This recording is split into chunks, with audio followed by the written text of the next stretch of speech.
Hello everyone and welcome to IFAS। मैं हूं कविता और हम आपके लेके आए हैं सक्सेस स्टोरीज ऐसे एस्पिरेंट्स की जिन्होंने अपना CSR नेट फिजिकल साइंस का एग्जाम क्वालिफाई कर लिया है। अपनी सक्सेस स्टोरी हमारे साथ शेयर करने के लिए आज जुड़ रहे हैं अनुराग हुड्डा। तो सबसे पहले अनुराग, आपका स्वागत है हमारे इस चैनल पे।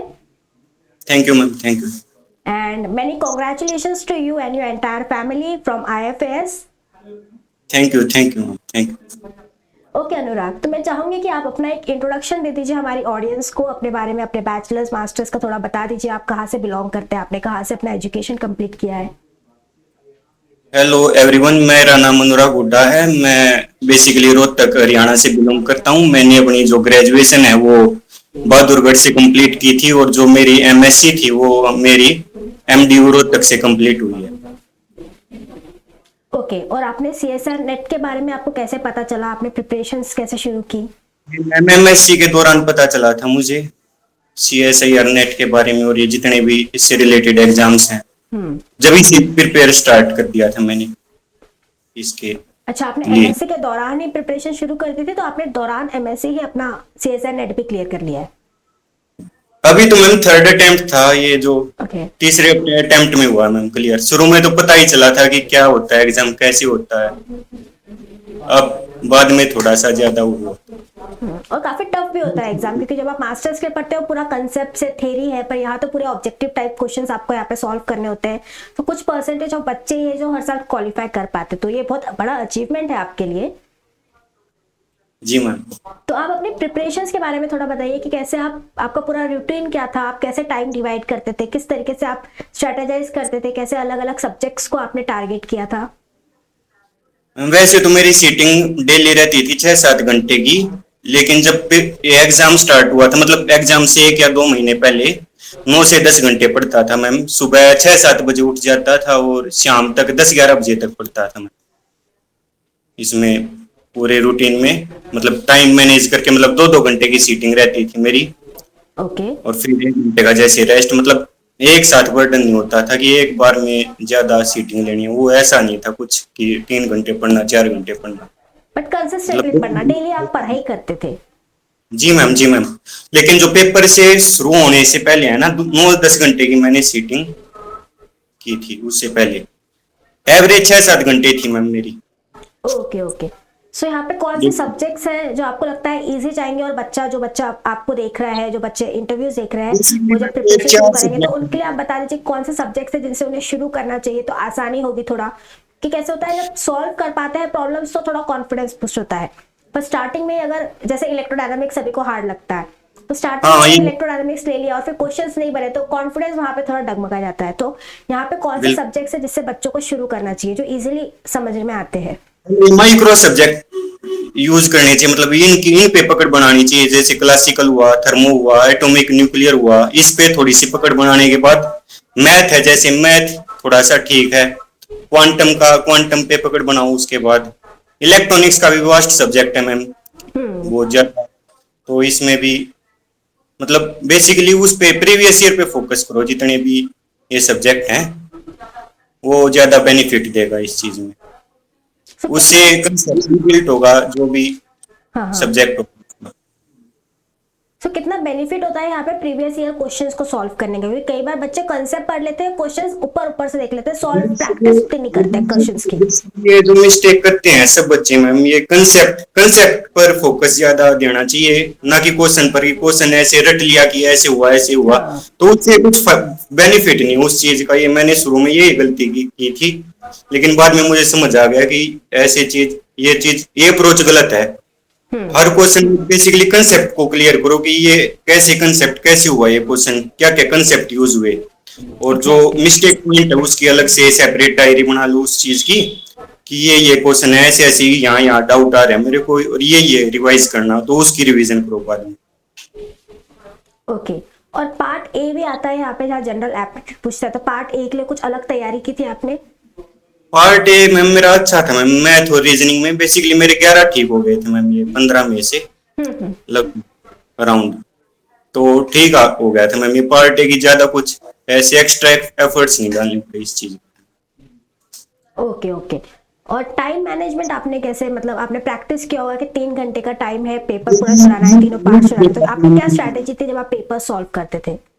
हाँ हाँ, ये मॉक डेली दिए मैंने। जैसे अब जैसे 3 घंटे का था ना, तो ट्राई किया कि 2 से ढाई घंटे में मेरे हर मॉक सोल्व हो जाए, क्योंकि फिर उस हिसाब से पेपर में ज्यादा टाइम लगता है। जो असल में पेपर देते हैं मॉक में तो थोड़ा सा पता चल जाता है। तो हम्म। डेली मैंने 2 से 3 मॉक दिए पेपर से पहले, महीने 1 महीने तक।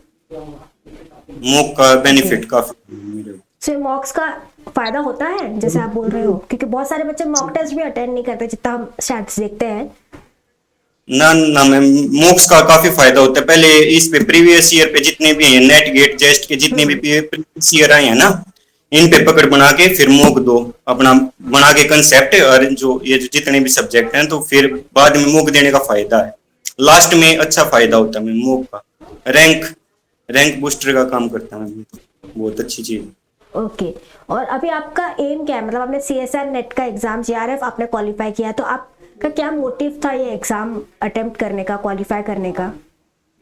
बेसिकली तो मैम ये यहीं से लेक्चरशिप और प्रोफेसरशिप के लिए अप्लाई करना था मैम, मेरे को यहीं इसी लाइन में जाना था, इसलिए मैंने अप्लाई किया था ओके इस ओके। चीज में। सो आप रिसर्च में इंटरेस्टेड हो, क्योंकि आपको अब JRF भी है, सो आप PhD भी कर सकते हो। बिल्कुल बिल्कुल मैम। Okay okay. और कोई आपको टिप्स शेयर करनी हो हमारे स्टूडेंट्स के साथ, जो आपके एक्सपीरियंस से आपको गेन हुई हो, जो आप हेल्प कर सकते हैं, जो बच्चे हैं उन्हें भी अंदाजा आएगा कि क्या फॉलो करना चाहिए? सपोर्ट रही मैम इस जर्नी में मेरी। मेरी मम्मी जो है ज्यादा, मदर जो है काफी मोटिवेशन सोर्स रही मैम। उनका भी नेट क्लियर है हिंदी से, तो वो काफी मोटिवेट करती थी मैम इस चीज में। तो काफी मोटिवेशन मिला फैमिली का इस जर्नी में जो भी थी। सो आपकी फैमिली आई एम श्योर अभी बहुत खुश होगी आपकी बिल्कुल सक्सेस के साथ। बिल्कुल, बहुत खुश थी मैम। ओके। और आपका मुझे बता दीजिए स्ट्रेस, जैसे आप बोल रहे हो कि आपने 3 अटेम्प्ट दिए और आपने ब्रेक लिया, तो काफी पॉइंट्स आते होंगे जब आप स्ट्रेस हो जाते होंगे, रिग्रेट होता होगा कई बार कि ब्रेक क्यों लिया, शायद कुछ और कर लेता या ऐसा कुछ, तो आप कोप अप कैसे करते थे ऐसे मोमेंट्स में? अप डाउन तो मैम काफी रहा, लेकिन फैमिली का काफी सपोर्ट रहा कि तू कर सकता है कुछ आगे, एफर्ट्स पूरे डाल रहा है तू, मेहनत तेरी खराब नहीं जाएगी। तो इसका काफी बेनिफिट मिला मैम, मोटिवेशन काफी दिया, इंस्पायर किया मैम मेरे को, मेरे घर वालों ने। तो ओके काफी हेल्प मिली मैम फैमिली से इस चीज में। ओके। और हमारे स्टूडेंट्स के लिए आप कुछ मैसेज देना चाहोगे उनको, कुछ टिप्स, आपका एक्सपीरियंस कुछ ऐसा जो उन्हें हेल्प करे उनके एग्जाम प्रिपरेशंस में? यही है मैम कि ये बेसिकली 4 है मेजर सब्जेक्ट्स। तो पहले अपने मेजर सब्जेक्ट्स मैथ है, ईडी है, क्वांटम है, इलेक्ट्रॉनिक्स है। तो मैथ और इलेक्ट्रॉनिक्स, मैथ और क्वांटम पे फोकस करो बेसिकली। ये जो दो दो सब्जेक्ट पकड़ लो हम्म। इसमें, और माइनर पकड़ लो ये जो जितने में classical, thermo, solid, atomic, nuclear, तो ये पकड़ो।